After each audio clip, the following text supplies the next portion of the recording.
a nice hot towel in the city of Toronto because it's heating up. Summer's back, but also, guess who's back? Yo, yo, yo. Sorry, I'm not Kawhi, guys. I'm not Kawhi. We'll get there in a minute. And the myth, the legend. The man, the myth, the legend, Skip. Still repping the 2019 when we started. Thank you, guys. We have, of course, Skip. I had to dig him up out of the grave, bring him back. But we also have the brilliant, benevolent, brain, basketball, beyond the locker room. You guys, thank you so much for watching his videos, subscribing to him. Keep him going. Okay? Who knows? I might jump in there. What? Maybe sometime. Maybe. Who knows? But right now, you guys are here. Collaboration, beyond the locker room, and to the point with do it. Skip. And the king. You guys know what to do. Find us Apple, Amazon, Spotify, Instagram, Facebook, Twitter. X. We all got some of those. YouTube, which is hopefully where you're watching us. Don't forget to click subscribe, click like, share, post, comment, whatever. We're here for you guys. We got no more live games, so I'm not. But speaking of who's coming back, it ain't just Skip. It ain't just me posting this. It's the one and only Mr. Kawhi Leonard. Coming back to your Toronto Raptors in exchange for Brandon Ingram, Grady Dick, 2 first-round picks, 2 second-round picks, and 1 first-round pick swap in the 2030s and shit. I'm going to be in my 50s. God damn it. So, let's go around the horn. There's a lot to cover in this. So, I'm going to throw it to the guys right here. Beyond, since you were a guest in mine and Skip's home, I'm going to ask you first. Overall, was that a good move for the Toronto Raptors to get Kawhi Leonard? A loaded question, but I would say it's always great when you have a player that caliber on your roster. I have some concerns, but I say overall, yes, it's good to have him on your roster. I like that answer. Skip? I think I'm even more measured than Brian. I think it's. Do I like the trade? Maybe not. I don't feel great about it. But like you said, I mean, can't hate it when you get a guy like Kawhi on the roster. I can't sit here and kill it, but I have a lot of trepidation about where this is going. But there's also a lot of upside. So yeah. Yeah. Okay. So both you guys are thumbs up. So am I. So that's 1, 2, maybe a third. I'm like this. I'm one up and one down. I'm like warm up. Yeah. Yeah. I'm more of a thumbs up guy on it because I think it can benefit the team in certain ways, especially considering what you gave up to reattain Kawhi Leonard. Now, because of that, I think it's on the up and up. Now we're going to ask you guys, why are you partly here and partly here? Beyond, you first. The floor is yours. Okay, so here's my thing. I remember it was on a space, when free agency was about to start and it was really heating up. At the time, there was a lot of discussion about, they're discussing how many first-round picks they're going to give up, and the rumors was the Raptors are holding steadfast 1 first-round pick.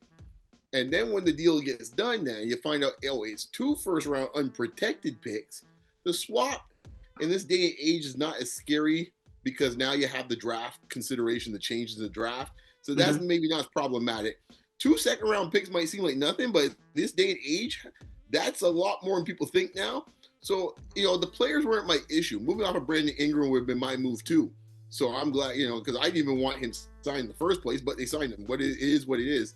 And I've always been a Grady guy, but likely if you're going to make a move, Grady's the likeliest person is going to be throwing the deal. So those 2 players made sense. I got any issue with that. It's the draft compensation that makes me a bit nervous. And then also, too, how much you're signing Kawhi for and how long you're signing Kawhi for, because I guess my concern is, and we'll get into the fit, but like just from a future standpoint, I'm just trying to figure out what the philosophy of this team is at this point. And I don't know, like to me, it just felt, quite honestly, if I'm being honest, it felt a little desperate. If I'm being honest, like when I looked at it, it's like, okay, like this is what we're doing. Like it's like it just felt desperate to me when I saw the move and even what came back from it, from the, what the Clippers got out of it. I was like, okay, we'll see. I can see some. Obviously, we'll get into how the fit is, but that was my initial. And still, after about 3 days now, I'm still feeling that way, and I feel a little worse about it now, considering some other trades have happened since. I'll just put it that way. Yeah. Okay. Yeah. Okay. Skip, why are you partly up? Why are you partly down? You need some Viagra to go all the way up? Yeah, right. No, I think there's a few things going on here, right? So Kawhi at 35, this is Kawhi at 35, not Kawhi at 28 like we had last time. And Kawhi at 28 already had a lot of injury concerns. We saw the load management. We saw how long that took, how many games he missed that season. And that was 7 years ago or 8 years ago, I think, which is Seven. the basketball years. That's decades, right? That's That's like a whole career. that's lifetimes. Yeah, that's a whole career. So you're kind of looking at this as you got a 35-year-old Kawhi. He's not quite the defensive player he used to be. Does he have 4 playoff series in him? Does he have 3 seasons left? To be frank, if you make the comparisons, this is Lakers LeBron. This is not Cavs LeBron, right? It's Yeah, I guess it would. Yeah, it's about the same time he went to Los Angeles. So yeah. And the other aspect of this is, I think when you look back at 2019, obviously we can't make these comparisons directly to 2019, but that was a team that was on the brink. That was a team that knew what they had. They had gone for it a few years in a row. They had hit a wall and they needed a punch through that ceiling. And you can say there's a little bit of that in this team, but this is a lot more like adding Kawhi to the 2016 Raptors, the 2017 Raptors, the ones that had just, were just trying to make their first Eastern Conference Finals. So in that sense, I don't know if they're ready to punch through, right, and win a championship this year. Sure, they'll be competitive. They'll be a good team. They'll be dangerous. They'll be a threat. But as far as running the table. And the other thing is, I mean, you look back at that 2019 team, that they had a really good team around Kawhi. They had a much younger version of Kawhi, and they still had to stick that landing so perfectly. I mean, they almost lost 2 of those series. It wasn't like they romped through the playoffs. They almost lost to Sixers, almost lost to the Bucks. And Skip, that's potentially what 4 Hall of Famers when it's all said and done. Yeah, right? 4 Hall of Famers, like 6 All-Stars. Yeah. I'm not counting exactly, but 6 or 7 of those guys made All-Star teams eventually. Siakam probably would get in the Hall of Fame by the time his career is done. Lowry and Gasol are automatics already, and same with Kawhi. So, like, when you look at that compared to what we're dealing with now, yeah, well, please continue, because I'm hearing the pew right now saying preach. No, exactly, and I think that's the downside, right? I think the upside is you do look at this roster and you do see some room for growth and turning this into like a really good team. I think if Kawhi's healthy, you put him with Quickly, you put him with Barrett, you put him with Barnes. It's really interesting to see what Barnes and him can do. I'm still very worried about the center position. I'm still a little worried about the shooting, but you start to look at the bench. You got some young guys. Maybe they take a couple steps. Maybe you give Jameson Bell the back on. Maybe it kind of lines up, and you can see where things kind of make sense with 2 stars on your roster. But I really think this is more of a long shot than we're kind of giving it credit for. Okay, may I say why I am thumbs up? Yeah, come in. Right, with Kawhi Leonard, right? Obviously, I don't know if anybody can argue me outright. It's definitely an upgrade from Brandon Ingram, especially when it comes. Hear me out. When it comes to the defensive end on the court, right, and being able to create ISO plays instead of Brandon Ingram just having to figure out his own on his ISO plays. I don't know if you guys have been watching all the live streams I've been doing. I've been calling that out. All right. When it comes to Leonard, I think this is like a renaissance for him in a sense. Him having the relationship with the training staff during the load management year, right? Him wanting to Alex McKechnie. Yeah. yes, him They're wanting gonna to build a separate statue for him himself. at this point, man. How much pressure they're putting on that dude. Mm-hmm. Right Yeah. beside Lowry's statue, you should put one of him because they're asking for him to do a lot. Continue. Yep. And plus, he also wants to distance himself from the whole Steve Ballmer fake business thing that was investigated, right? He wants to get out of his uncle's shadow, right? He realizes, I believe, that at his age, he's no longer the man. He's got to play second fiddle to Scottie. You really think so? Yeah, because he's got to realize Scottie, like, he'll do it. Like, okay, let's face it. I'm going off course here. The Raptors want BI to be the scorer to take the load off of Scottie, right? Mm-hmm. He wasn't too consistent throughout the season. Now you got Kawhi. Let him do it, right? He knows that's his job. Do that. Scottie will handle the rest. Scottie's the face of the franchise. By the way, he looked pretty cool at the Portugal game here in Toronto. There's multiple points that I have. And especially with Kawhi here, being able to maximize Scottie Barnes' potential while he's still in his prime. Like Skip said earlier, 7 years is a long time, right? And especially in a competitive Eastern Conference with the trades that we've seen, right? You're going to need that because New York, Philly, they've all proved that you need a big to get deep into the playoffs, right? He can add defense if the Raps want to go small ball. He can add defense with CMB, but like Skip said earlier, while he was preaching, the Raptors do need a big. Now, expendable to get that big is IQ because of his contract. He's very vital for the Raptors to land a big time center. Now, I gotta ask you guys, let's put on our tinfoil hats. Why did the Raptors pull the trigger on this trade? Beyond? Well, I have an optimistic one and I have a cynical one. So let me let's go. Let me go with the optimistic first. I think the Raptors were looking to upgrade their wing position, and therefore they said, "Hey, here's an opportunity." I always say the Raptors. It's funny, I remember when we had the discussion. You came on here. We came on. I caught a lot of heat for your fan base here and your viewership about Masai, and then lo and behold, it got real quiet when Masai was no longer here. Now at that time, they say, "Hey, I'm a fair arbiter." At the time with Masai, I said, "Hey, man, the whole bunch of them should have been gone." Because the reason why I'm saying that now is that a lot of stuff that was attributed to Masai is still the case today. Vision 6'9", and we don't need centers. It was all Masai. Really? They're leaning into it more than ever. Small Smurf guards. That was all Masai. Really? They're leaning into it more than ever. Oh, you know what? Big game hunting. I thought this was a Masai thing. We don't wait around to try to develop young talent. We go big game hunting for trades. What are we doing now? What are we doing? So there's nothing from a mindset standpoint has changed from Masai there. So this idea, to be fair to Masai, that this is all Masai's creation and concoction. No, man, that sucker that's within the DNA of this organization. They don't have time. They don't have any interest of building anything out. So from that perspective, they wanted to go big game hunting. They're waiting to find some star. They threw a few chips to see what Giannis would do. Nothing came out of that. They tried a little bit, I think they were in some sniffing at one point for LaMelo Ball probably. That didn't really come through. They probably even looking at John Morant in some strange way maybe at some point. And none of that was really the right thing.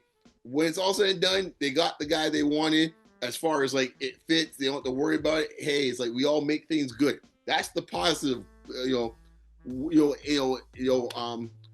that's the positive side of things. If I want to be cynical, you mentioned something just now. Let's go. And if I was going to put my old tinfoil hat on, let's go. And I said to myself, maybe in this case here, Adam Silver whispered in the Ballmer and Kawhi's ears and said, "Listen, we could do this the easy way, or we could do this the hard way. So here's what we're gonna do, fellas, and I'm gonna put this as the offer. You're gonna take your backside back to Toronto, and we can pretend like none of this happened. You get your money from them. Bomber, I will give you a little slap on the wrist, and we go about our business. If you two want to play the hard way, then we can start looking at fines, draft compensation, or wherever else. Your choice, fellas. Your choice. Now, said before, maybe I'm some guy out here with tinfoil here, putting out a telescope and got antennas, and maybe that's it. I don't know. Solar panels and shit. I just follow the history of things. A man in this case that wanted to go back to sunny California and was complaining about the snow all the time, all of a sudden now going to tell me now that, hey man, the only place I really want to be is to go back to Toronto. And That's retire. Really all I want to do. It retires a Raptor. All of a sudden, I'm supposed to believe that. And let's face it too, man. My man likes his money. So let's not get twisted. Okay, so he knows the Raptors are suckers that pay him that deal. Board man gets paid, right? Exactly. Board man get paid. You got it, Skip.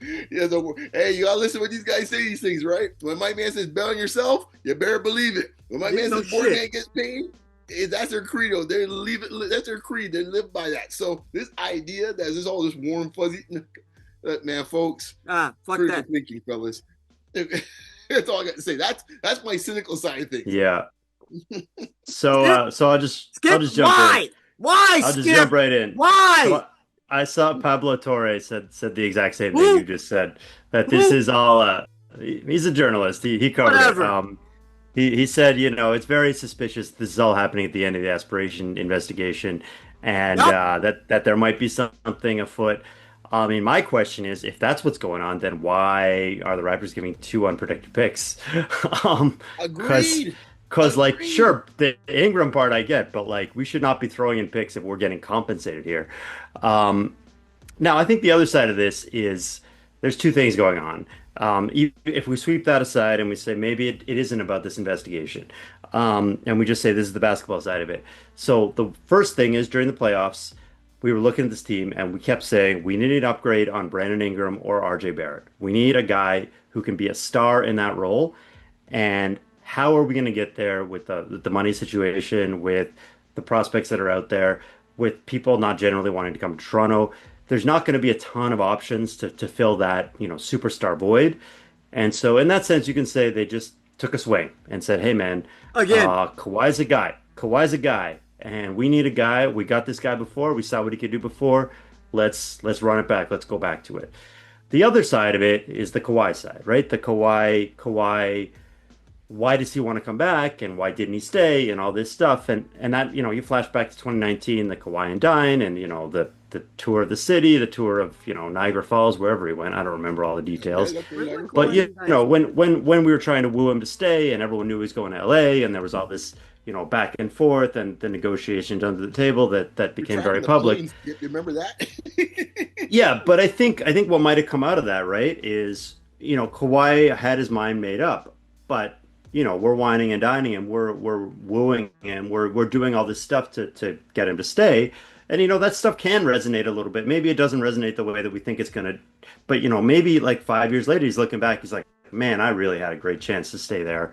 That's what I meant by him getting old and looking back. Yeah, and you get a little nostalgic. You get, but the thing with that is, and I'm jumping a little off topic here. The thing with that is, it's not going to be quite like he stayed. The fan base isn't going to be quite as sympathetic or romantic about that championship. 5-7 years later. That said, I do think he has a great opportunity to have a long-term legacy in the city now, and I think the fans will be behind him. I just think it'll be a little bit confusing and complicated, and a little bit like, when your ex comes back and you're like, what are you doing here? You know what I mean? Right. Speaking from experience. Go on, Skip. I think the one that I've used in this case, some friends in this case, it's almost like where you see the hot girl in this case in high school, and then the reunion comes back, and it's like, she looks pretty good, dude, but she don't look quite like how she used to look back in the day. Yeah. But she looks, but it's not quite the same. It's like, Yeah. But it's like, okay, we'll see how this goes, but it's not quite the same. I don't know, to your point, Skip, you had a great point with the fans, because I think the Raptor machine and the media machine in this country, and specifically the city, are trying to make it like, oh, this is just a warm, fuzzy story. I don't think, based on just me and my own informal poll, asking friends, family members, they're like, they're not, And to be clear, I mean, I wasn't that upset that he left. I thought, it's okay. He's got injury problems. He wants a lot of money.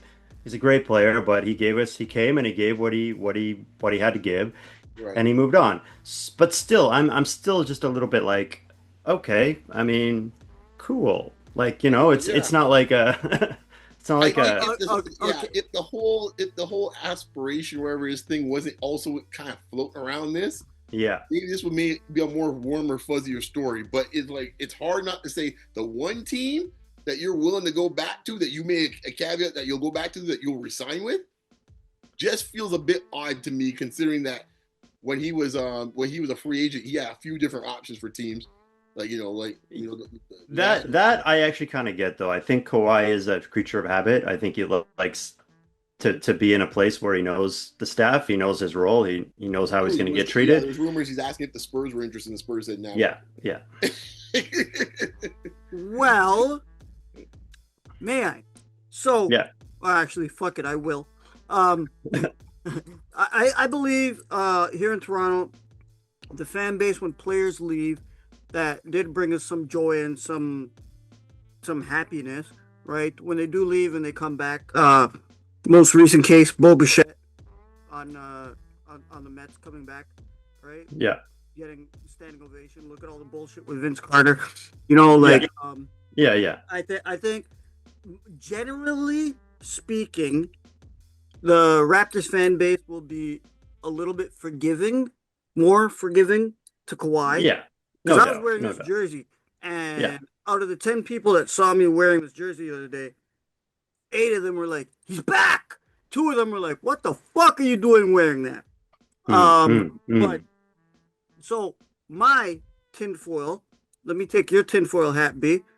My tinfoil hat is, okay, yeah.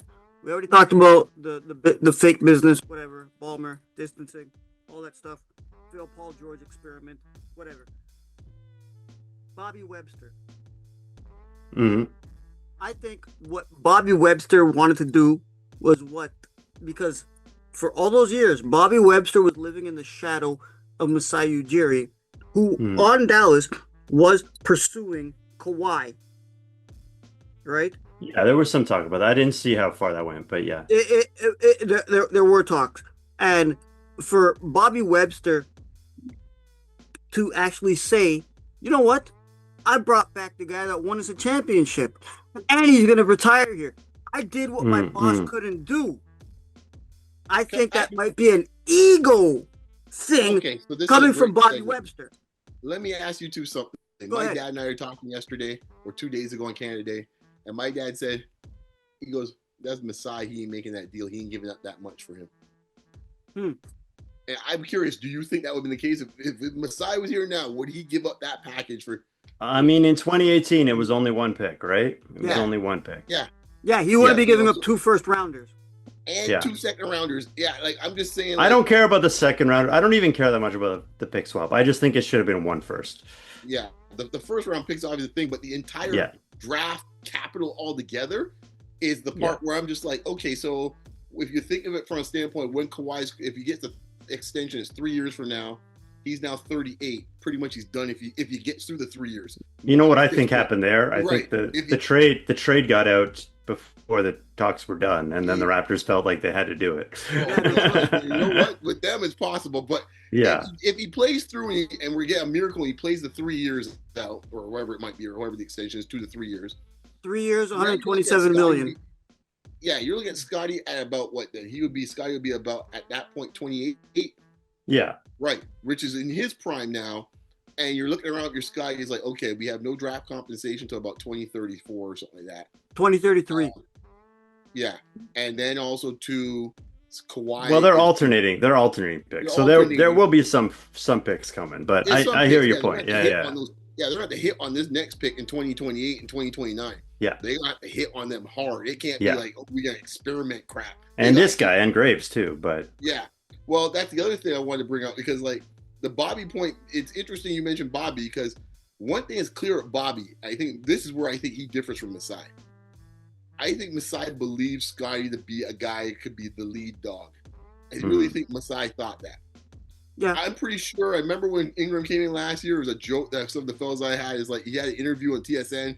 He said he had the classic line, very simple but straightforward. Hey, man, Brandon likes to shoot. Scottie likes to pass. And I think he said, at that point in his mind, he's never thinking of Scottie in that mindset. Like, he could be the offensive engine. So even after Scottie had the series he had, he never came about and said, you know what? Okay, that's my lead dog. Let me see if I can get a guy who can run with him that can kind of support him. That's exactly what I mean when I said Kawhi's here to get buckets. Scottie's going to do what Scottie's going to do because Scottie's going to be the face of the franchise. That's what's going to pull in merch. That's what's going to build a business. It's a business at the end of the day, right? I wanna jump in a little on that. Go ahead.